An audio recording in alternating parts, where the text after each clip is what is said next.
అందరికీ నమస్కారం అండి. ఇట్లు మీ కృష్ణవేణి ఛానల్.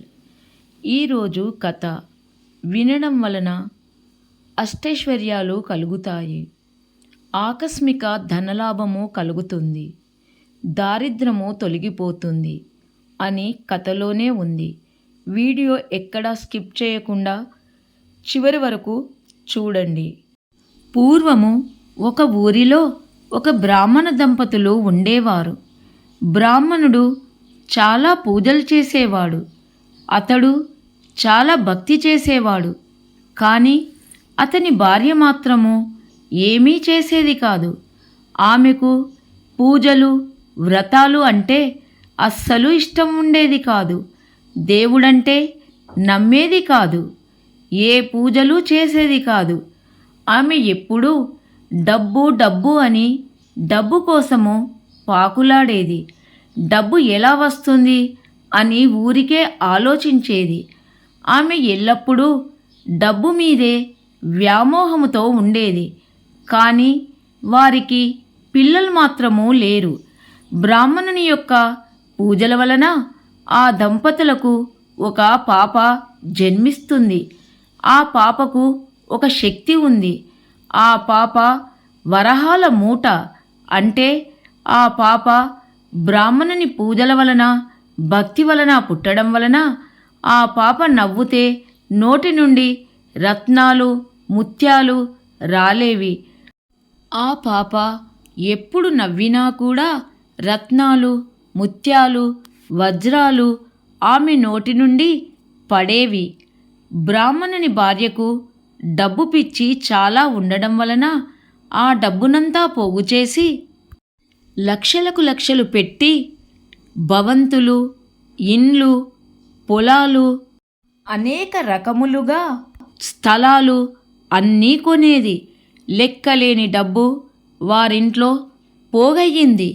అయినా కానీ బ్రాహ్మణుని భార్యకు డబ్బు పిచ్చి మాత్రం వదలలేదు. ఆ పాప దినదినము పెరుగుతూ పెద్దదయ్యింది. ఆ అమ్మాయికి పెళ్లి వయసు కూడా వచ్చింది. ఆ అమ్మాయికి పెళ్లి చేయాలని ఇద్దరూ ఆలోచించారు. కానీ ఆ బ్రాహ్మణుని యొక్క భార్యకు మాత్రము ఆ అమ్మాయి పెళ్లి చేయడము ఇష్టం ఉండదు. ఎందుకంటే ఆ అమ్మాయి తన అత్తవారింటికి వెళ్ళినచో ఆమె నవ్వినప్పుడు వజ్రాలు ముత్యాలు రత్నాలు పడుతాయి కాబట్టి అవి అత్తగారే తీసుకుంటారు. అవన్నీ ఇప్పుడు తమకు ఉండవు అని ఆలోచించి పెళ్లి చేయడం ఇష్టం లేదు ఆమెకు. కానీ ఆ బ్రాహ్మణుడు మాత్రము అమ్మాయికి పెళ్లి చేయాలని పట్టుబట్టాడు. భర్త మాటను కాదనలేక బ్రాహ్మణుని భార్య వివాహము చేయడానికి ఒప్పుకుంటుంది. ఆ అమ్మాయి యొక్క వివాహము చేస్తారు. ఆ బ్రాహ్మణుని భార్య తన కూతురికి చెబుతుంది, నువ్వు నలుగురిలో నవ్వకు. నువ్వు నవ్వుతే రత్నాలు ముత్యాలు వజ్రాలు పడుతాయి. కాబట్టి నీకు నవ్వు వచ్చినప్పుడు ఒక గదిలోనికి వెళ్ళి నవ్వు. అవి నీ నోటి నుండి రాలినప్పుడు వాటినన్నిటినీ ఎత్తి ఒక సంచిలో పెట్టు. నేను మీ ఇంటికి వారమునకు ఒకసారి వస్తాను. అప్పుడు వాటిని నాకు ఇవ్వు. వాటినన్నిటినీ తీసుకొని నేను మా ఇంటికి వెళ్ళుతాను అని చెబుతుంది. ఆ అమ్మాయి సరే అని అంటుంది. ఆ అమ్మాయికి డబ్బు మీద వ్యామోహము లేదు. వ్రతాలు పూజలు ఆ అమ్మాయికి భక్తి కూడా చాలా ఎక్కువ. డబ్బు అంటే ఆమెకు ఎక్కువ ఇష్టం ఉండేది కాదు. ఎక్కువగా పూజలు వ్రతాలు చేసేది. వాళ్ళ అమ్మ చెప్పడం వలన ఆమెకు నవ్వు వచ్చినప్పుడల్లా ఒక గదిలోకి వెళ్ళి నవ్వేది. ఆమె నవ్వినప్పుడు వచ్చే ముత్యాలు వజ్రాలు అన్నిటినీ తీసి ఒక సంచిలో ఎత్తిపెట్టేది. వాళ్ళ అమ్మ వారంకు ఒకసారి వచ్చి ఆ వజ్రాలు ముత్యాలు వైడూర్యాలు ఉన్న సంచిని తీసుకొని వాళ్ళింటికి వెళ్ళేది. ఈ విధముగా చాలా రోజులు గడిచింది. ఒకనాడు ఆమె భర్త వాళ్ళ భార్య వాళ్ళ అమ్మ ప్రతి వారము ఒక సంచి తీసుకొని పోవడం గమనిస్తాడు. తన భార్యతో ఈ విధముగా అంటాడు, ఏమిటి, మీ అమ్మగారు ప్రతి వారము మన ఇంటికి వస్తుంది మరియు ఆమె చేతిలో ఒక సంచి కనబడుతుంది, అదంతా ఏమిటి అని అడుగుతాడు. ఆమె మౌనంగా ఉండేసరికి అతడు ఆమెను నిలదీస్తాడు. అప్పుడు అతని భార్య పెళ్లికి ముందు జరిగిందంతా చెబుతుంది. నేను నవ్వుతే రత్నాలు, ముత్యాలు, వరహాలు, వజ్రాలు పడుతాయి. అందువలన మా అమ్మకు నాకు పెళ్లి చేయడం ఇష్టం లేదు. ఎందుకంటే నేను నవ్వినప్పుడు వజ్రాలు, ముత్యాలు అన్నీ మీ అత్తగారే తీసుకుంటారు. అందుకని పెళ్ళికి ఒప్పుకోలేదు. మా నాన్నగారి బలవంతం మీద అమ్మగారు ఒప్పుకున్నారు. పెళ్ళి అయిన తర్వాత నువ్వు నవ్వినప్పుడు రూములోకి వెళ్ళి నవ్వుమని, అప్పుడు నోటిలో నుండి వచ్చే వజ్రాలు, ముత్యాలు సంచిలో పెట్టి ఉంచుమని, వారంకి ఒకసారి నేను మీ ఇంటికి వచ్చి తీసుకొని వెళ్తానని చెప్పింది. ఈ విధముగానే ప్రతి వారము మా అమ్మగారు ఆ సంచిని తీసుకొని వెళ్తున్నారు అని తన భర్తతో చెప్పింది. అప్పుడు భర్త అంటాడు, అది ఎలా కుదురుతుంది? పెళ్ళి కానప్పుడు అవి మీ అమ్మగారికి చెందుతాయి. నీ పెళ్ళి నాతో జరిగింది కాబట్టి అవి మనకే చెందుతాయి. ఇప్పటి నుండి నువ్వు నవ్వు వచ్చినప్పుడు ఎక్కడ నవ్వు వస్తే అక్కడ నవ్వుమని అంటాడు. అందుకు ఆమె సరే అని ఒప్పుకుంటుంది. తర్వాత పుష్యమాసం వస్తుంది. పుష్య ఆదివారం నాడు వాళ్ళ అమ్మగారు ఆమె దగ్గరికి వస్తుంది. ఈసారి నువ్వు నవ్వుతే పడిన ముత్యాలు, వజ్రాలు సంచిని ఇవ్వుమని అడుగుతుంది. అప్పుడు కూతురు అంటుంది, అమ్మ, ఈ విషయమంతా మీ అల్లుడిగారికి తెలిసింది. అందువలన ఇప్పుడు మనకే చెందుతాయని మీ అమ్మగారికి ఇవ్వద్దని అన్నాడు. అందువలన నేను సంచిలో వాటిని పెట్టలేదమ్మా అని చెబుతుంది. ఆమెకు చాలా కోపం వస్తుంది. కోపంతో తన ఇంటికి వెళ్ళుతుంది. ఇంటికి వెళ్ళినప్పటి నుండి తన కూతురు నవ్వినప్పుడు వచ్చే ముత్యాలు, వజ్రాలు అన్నీ వాళ్ళే తీసుకుంటున్నారు, ఎలాగా అని ఆలోచిస్తూ ఉంటుంది. అంతలోనే ఆమె ఈ విధముగా అనుకుంటుంది, మా అమ్మాయి నవ్వుతే వచ్చే వజ్రాలు, ముత్యాలు నాకే చెందాలి. అంటే నేనిప్పుడు అల్లుణ్ణి చంపాలి అని ఆలోచిస్తుంది. తరువాత ఒక పుష్య ఆదివారం వస్తుంది. ఈ అమ్మాయి కూడా వాళ్ళ నాన్న చేసినట్లు పుష్య ఆదివారము సూర్యభగవాను ఆరాధిస్తుంది, వ్రతం చేస్తుంది. ఇక వాళ్ళమ్మ ఇంటి దగ్గర కొందరి మనుషుల్ని పిలిచి మా అల్లుడిగారింటికి వెళ్ళి మా అల్లుడుగారు బయటకు రాగానే అతని యొక్క కాళ్ళు నరుకుమని చెబుతుంది. వాళ్ళు ఆ అమ్మాయి ఇంటి దగ్గరికి వెళ్ళి ఆమె భర్త బయటకు రాగానే అతని యొక్క 2 కాళ్ళు నరికివేస్తారు. 2 కాళ్ళు విరిగిపోవడం వలన అతడు నడవలేకపోతాడు.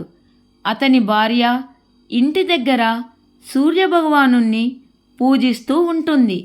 ఆ వ్రత ప్రభావం వలన అతని కాళ్ళు అతుక్కుంటాయి. అతడు క్షేమంగా ఇంటికి వస్తాడు. భార్యతో అంటాడు, ఈరోజు ఎవరో నా 2 కాళ్ళను నరికివేశారు. నువ్వు సూర్యభగవాను పూజించడం వలన, ఆరాధించడం వలన, సూర్యభగవాను దయ వలన నా కాళ్ళు అతుక్కున్నాయి. నేను క్షేమముగా ఇంటికి వచ్చాను అని చెబుతాడు. అప్పుడు భార్య అంటుంది, ఆ సూర్యభగవాను దయ మనపైన ఉన్నది కాబట్టి మీ కాళ్ళు అతుక్కున్నాయి. ఎల్లప్పుడూ మనము సూర్యభగవాను ఇలాగే పూజ చేసుకుందాము అని అంటుంది. ఈ విధముగా మీ కాళ్ళు ఎవరు నరికివేశారో ఏమో, కానీ మీరు క్షేమంగా ఇంటికి వచ్చారు, అదే చాలు నాకు అంటుంది. ఇంట్లోని వారందరూ క్షేమంగా ఉండాలని, నేను దీర్ఘసుమంగళిగా ఉండాలని సూర్యభగవాను మొక్కుకున్నాను అని అంటుంది. తరువాత మళ్ళీ పుష్య ఆదివారము వస్తుంది. వాళ్ళ అమ్మ ఇలా అనుకుంటుంది. అల్లుని యొక్క కాళ్ళు రెండు విరిగిపోయినాయి. అందుకని నా కూతురు నా కోసం నవ్వుతూ పడే వజ్రాలు, ముత్యాలు, వైడూర్యాలు ఉంచుతుందని చెప్పి కొన్ని సంచులను తీసుకొని కూతురు దగ్గరికి వెళ్ళుతుంది. ఎందుకంటే ఆ సంచుల నిండా ధనము నింపుకొని తెచ్చుకుందామని వెళ్ళుతుంది. ఇంటిలోకి వెళ్ళగానే అల్లుణ్ణి చూస్తుంది. అతడు క్షేమంగా ఉంటాడు. నేను కూలివాళ్లకు కాళ్ళు విరగ్గొట్టుమని డబ్బులు ఇచ్చాను. 2 కాళ్ళు నరికివేయమని చెప్పాను. మరి మా అల్లుణ్ణి చూస్తే బాగానే ఉన్నాడు అని అనుకొని బయటకు వెళ్ళి కూలివాళ్ళని పిలిచి అడుగుతుంది, మీరు మా అల్లుని కాలు విరగ్గొట్టారా లేదా అని. అప్పుడు కూలివాళ్ళు, మీరు చెప్పినట్టే కాళ్ళు 2 నరికామమ్మా అని చెబుతారు. సరే అని చెప్పి ఇంటికి వెళ్ళిపోతుంది. మళ్ళీ పుష్య ఆదివారము వస్తుంది. మళ్ళీ ఆమె కూలివాళ్ళని పిలిచి, పోయినసారి కాలు విరగ్గొట్టారు కదా, ఈసారి ఈ డబ్బులు తీసుకొని 2 చేతులు విరగ్గొట్టండి అని చెబుతుంది. సరే అని చెప్పి కూలివాళ్ళు ఆమె యొక్క అల్లుని ఇంటికి వెళ్ళుతారు. అల్లుడు బయటకు రాగానే చూసి అతని యొక్క 2 చేతులను కత్తితో నరికివేస్తారు. అతని భార్య ఇంటి లోపల పుష్య ఆదివారము అంటే సూర్యభగవానుని వ్రతము చేస్తూ ఉంటుంది. సూర్యుణ్ణి ఆరాధిస్తూ ఉంటుంది. మాకు అంతా మంచి జరిగేలా చెయ్యు స్వామి అని ప్రార్థిస్తుంది. మా ఇంటిలోని వారందరూ ఎల్లవేళలా కలిసిమెలిసి ఉండాలి, నా భర్త క్షేమంగా ఉండాలి అని సూర్యభగవానుణ్ణి వేడుకుంటుంది. ఆమె ఇంటిలో సూర్యుణ్ణి వేడుకోగానే అక్కడ సూర్యభగవానుని దయవలన అతని యొక్క 2 చేతులు అతుక్కుంటాయి. అతడు క్షేమంగా ఇంటికి తిరిగి వస్తాడు. మళ్ళీ జరిగిందంతా భార్యతో చెబుతాడు. భార్య అంటుంది, ఇదంతా సూర్యభగవానుని దయవల్లనే జరుగుతుంది. మనము సూర్యభగవానుని ఇలాగే పూజ చేద్దాము అంటుంది.